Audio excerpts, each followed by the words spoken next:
Mga idol, update ko lang kayo sa aking sinabod na pitsay. Ito na siya ngayon. Lumabas na yung kanyang dahon, saka may ugat na po siya. Yung ugat naman niya hindi makikita kasi nandun naman sa pailalim sa lupa. Ang ating makikita lamang ay itong kanyang dahon at saka katawan. Kung nakikita nyo idol, ayan na mga ano na to ngayon, mula nung mitin, yun na ngayon May 12, 3 araw pa lang yan mga idol. Ito na siya idol yung iba hindi sabay-sabay, yung iba naman kuwan pa.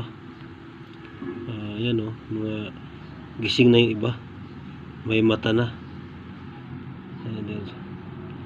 May mata na yung iba, may bibig, pero yung katawan nakatago pa.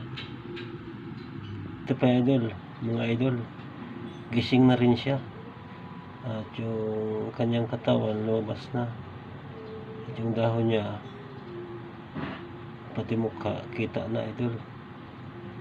Ito siya yung iba tulog pa. Ayan mga idol, ano pa ito ngayon, 3 araw pa lang. So ang ganda ng kuwan niya, katawan.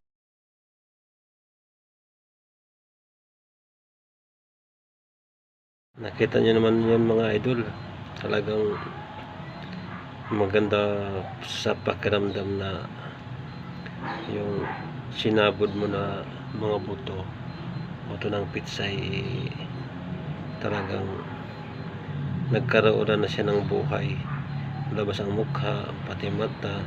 Kaya lang yung iba tulog pa, hindi sabay-sabay sila sa pagkabuhay. Iba buhay na, iba tulog pa.